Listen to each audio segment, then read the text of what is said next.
Hi, I'm Trevor, and the reason I'm doing this training course is because I think there's a lot of decorators out there that are not working to their full potential, that are not earning the money that you could be earning, basically because you've not actually sat down and worked out your true costs and what you need to earn. And I think there's more value out there for you, and there's more money to be earned for you. It's no fault of your own. You know, I've only realised that I was working the wrong way because I started decorating in 1989. I had my own business and worked through until about 2002, where I just got fed up with the trade and got out of it. But that was probably the biggest thing and the best thing I ever did, because I came out of the decorating trade having started like most people do. You start decorating because you like working for people, you like making a difference, but you're not actually ever given any advice on the business side of how to do things. So when I come out in 2005, I went to work for local builders merchants, so Travis Perkins, Covers, Jewson's, Bill Base. You know, I needed to work my way through all of them. But anyway, I ended up at Travis Perkins as an assistant manager, and because of that I got put on a lot of training courses and a lot of man management and business sort of related courses, and that has really helped me now. When I decided that I'd had enough of Travis Perkins, not enough of Travis Perkins, but I just didn't like being employed, I didn't like the corporate lifestyle, and I decided to make a step back to becoming a self-employed decorator.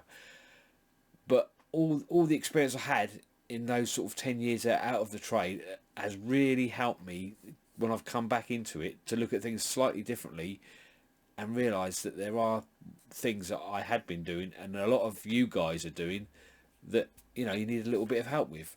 And one of those things is actually finding out your true costs, how much it costs you to actually go out to work for the day.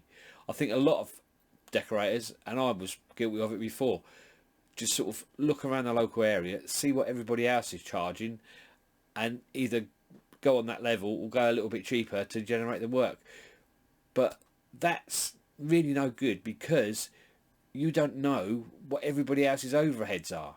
I mean, I went to look at a job a while ago, about five or 6 months ago, and the woman I was talking to, her partner was a plasterer, and we were there. I was going to do a job, and she said to me, "Can you give me a price to paint these banisters?" And I really don't like giving out prices on the hoof when you're in front of a customer. I said, "Well, I don't really like, you know, working on day work. I don't, you know," she was asking how many days it'd take to do, and I just said, like, I don't like working on day work. I'd rather give you a price. "Oh yeah, but if you know, what would you charge per day?" And she said, "If you charge more than £120 a day, then, you know, you'll be too expensive." I said, "Well, I can assure you it's much more than £120 a day." And she said, "Well, my partner's a plasterer and he charges £120 a day." I said, "Well, your partner is way too cheap." She said, "Well, yeah, you are right." She said, "He's never got any money." There you go. There's a perfect example of, if he'd have sat down, worked out his costs, worked out what it cost him to get in his van and go to work each day, you know, he'd be in a far better situation. But anyway, hopefully, after this little short training session, you won't be that plasterer. You'll know your true costs. You'll know how much you need to earn each day, and you'll be in a much better place and be able to make a profit. So let's get started.